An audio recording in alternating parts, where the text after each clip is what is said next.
Assalamu alaikum. Hope everybody's doing good.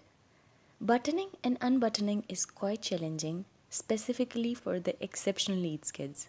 So today I'm going to share with you some quick and easy ways to teach your child about how to do it. Let's get started. First, you need a simple sheet of paper and you have to teach your child how to tear it up in a specific way that involves both sides of the body to work together. That is bilateral coordination. Now what you have to do is select a direction of the paper, thumbs on top, push with one thumb and pull with another one, like this. Now repeat the same action again, thumbs on top, push and pull. This is a pre-buttoning activity and a functional life skill, which involves fine motor skills and the smaller muscles of the fingers. You have to tell the child to tear the piece of paper into teeny tiny pieces. For the second pre-buttoning activity, you need a sheet of paper or a foaming sheet. Cut 3 slits in the paper with the help of scissors. I highlighted the slit part as a visual cue so that the students may not get confused. What you have to do is take a popsicle stick or a pointer or a pencil and repeat the same verbal cues again. What you have to do is thumbs on top, find hole, push and then pull from the other side of the paper like this. Now you have to repeat the action. What you have to do is instruct them, thumbs on top, push and then pull from the other side. While doing the activity or instructing the children, you have to use the same verbal cues every time the child completes the activity. Again, tell the child, thumbs on top, push and then pull.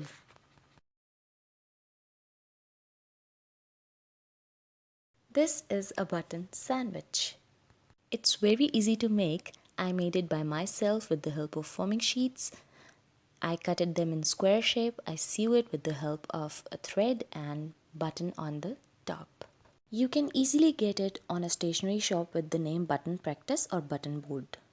Now what you have to do is sit behind your child and guide their hands.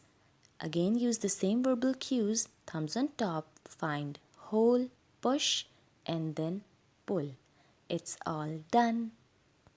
It requires practice, so we have to do it again and again with the child.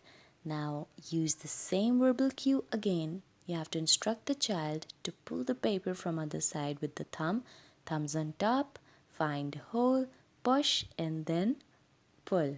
It's done. You have to appreciate and praise the child after he has done the task. This activity will help strengthen the finger muscles of the child, and this activity mimics the same motion and actions that goes into buttoning and unbuttoning.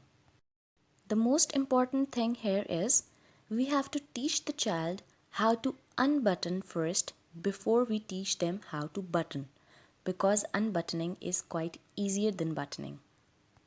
After pre-buttoning activities, let's do it in real.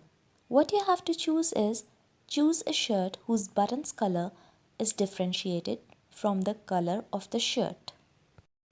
Again, you have to sit behind your child and guide them how to do it. Let's get started. Thumbs on top, find hole, push and then pull. But you have to be consistent about using the verbal cues. What you have to tell your child is stretch the fabric with your thumb. Pull the fabric with your thumb. This way it will become easier for them to unbutton. Thumbs on top, find hole, push and then pull. Now let's learn how to button. This activity becomes quite interesting for the child when you are equally involved with the child in doing it. So what you have to do is take the sheet, you have to find the hole, put the button in the hole with your fingers or your thumbs on top, push and then pull. This is quite easier. Now again, take the sheet, hold the button, push, and then pull. Use the same verbal cues, be consistent about the verbal cues. You can decrease using the verbal cues as the child gets better doing it. Exceptional needs kids always need more verbal cues, so use more and more verbal cues until the child gets perfect in it.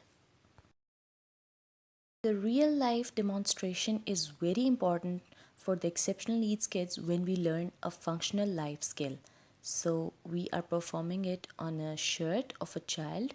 So what you have to do is teach the child to hold the button with your dominant hand. What you have to do is tell them find the hole, thumbs on top, push and then pull. It will require force, but they will learn easily inshallah. What you have to do is again teach them to hold the button with your dominant hand. Find hole. You can help them, guide their hands in pulling the hole. Thumbs on top, push and then pull. It's all done.